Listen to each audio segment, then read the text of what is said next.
Une plongée dans l'univers de l'environnement et une histoire de famille. Voilà ce que je vous propose tout de suite avec GSVR. Bonjour Geoffrey Pacaud. Bonjour. Bonjour, bienvenue. Vous êtes le Merci. président de GSVR et le mari de Stéphanie Pacaud. Bonjour. Bonjour. Qui est aussi directrice générale, associée et actionnaire de GSVR. C'est facile de travailler en couple, dit quelqu'un qui a travaillé en couple pendant des années. Oui.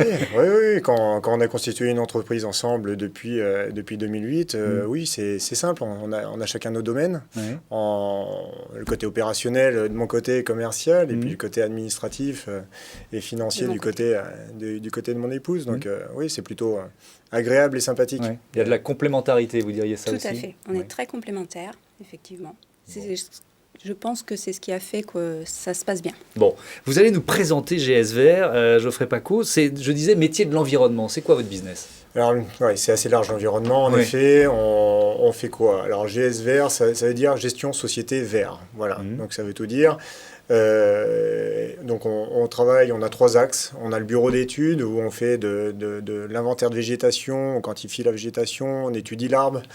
On a la partie création avec les entreprises de paysage. Donc là, on fait du paysagisme, ce qu'il y a de plus classique, mais création, entretien, l'entretien de parcs et jardins. Et on a aussi le métier de l'élagage qui est une part très très importante dans notre groupe parce qu'on est plutôt sur un axe de développement national sur cette part-là. Et on travaille avec des grands comptes un petit peu comme Enedis, RTE, tout ce qui est réseau électrique et réseau fibre et aussi la SNCF. Voilà. Donc ça, c'est un axe de développement important pour nous. Ça veut dire que vous avez parmi vos clients à la fois des très grandes entreprises, vous venez d'en citer quelques-unes, et des particuliers? Exactement. Donc on démarre du plus petit particulier qui a une petite tonte à faire dans son jardin, jusqu'au service à la personne même, sur ce côté-là. Et on va aussi faire du gros élagage, de la grosse prestation, où là on met de forts moyens pour pouvoir intervenir et nettoyer les réseaux électriques et afin de pouvoir avoir le courant chez nous aussi, c'est important, je pense, surtout en cette période. Oui, c'est essentiel. Vous avez créé d'abord une entreprise qui s'appelle PG Inventaire, c'est ça? Exactement. C'est quoi? C'est un bureau d'études? Un bureau d'études, c'est pour ça. On a tous les axes, le bureau d'études, les entreprises de paysagisme et l'élagage. Donc le bureau d'études, on est là pour... alors j'ai une grande phrase, moi, faire cohabiter la nature avec les infrastructures humaines qu'on est en train de mettre en place. Ouais. Voilà. Et le bureau d'études, il est là pour faire ça, en fait. Il est là pour faire cohabiter cette nature-là, donc diagnostiquer les arbres. Il est là pour voir si l'arbre est encore vivant, pour voir si l'arbre est en bon état sanitaire et protéger peut-être tout ce qui est urbain, en fait. Tout ce qui est urbain, donc les personnes qui passent dans une rue, il y a un arbre dessus et à un moment donné, il y a un danger. Le diagnostic sanitaire sert à faire ça. Voilà, donc on s'est développé sur cet axe-là au niveau national avec des techniciens forestiers qui sont en télétravail. On les a mis du télétravail sur le bureau d'études depuis 11 ans, en fait, partout en France. Et on intervient très rapidement dans toutes les communes de France, ou même chez les particuliers. D'accord. Voilà. Stéphanie Pacaud, vous parliez du télétravail. Cette année 2020 qui a été si particulière, comment vous l'avez vécu chez GSVR? Alors chez GSVR, d'une manière générale, à part PG Inventaire, donc qui a ce côté télétravail, c'est un petit peu compliqué de délaguer des arbres en télétravail. Oui, donc il fallait continuer d'assurer le service. Voilà, concrètement. Donc on a mis bien sûr des protocoles sanitaires en place, tout un tas de mesures de distanciation, de désinfection. Ouais.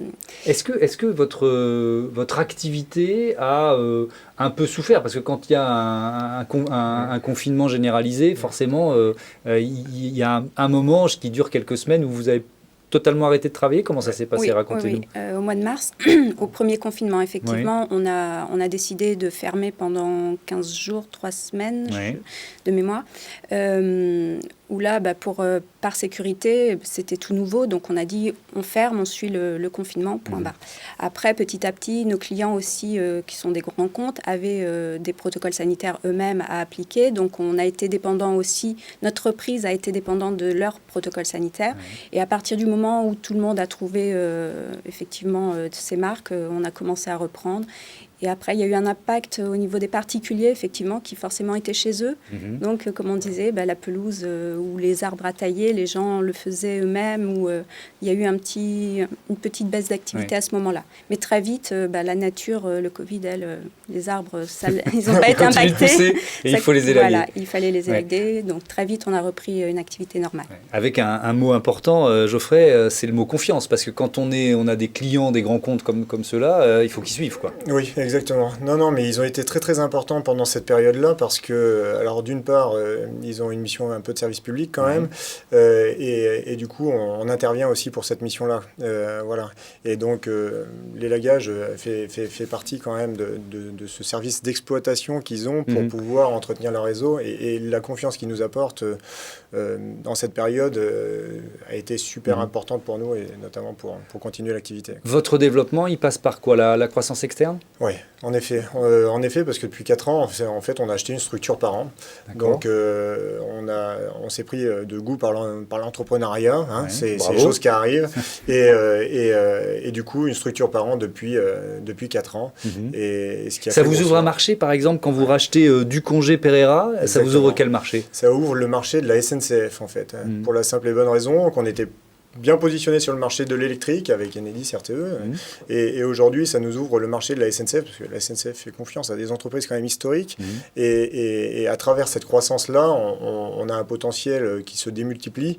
Les réseaux, la SNCF, c'est du nord au sud, d'est en ouest. Et la végétation aujourd'hui, et notamment sûrement avec les produits phytosanitaires, aujourd'hui, il va falloir plus la broyer que de mettre des produits phytosanitaires. Donc il y a tout un côté écologique et économique.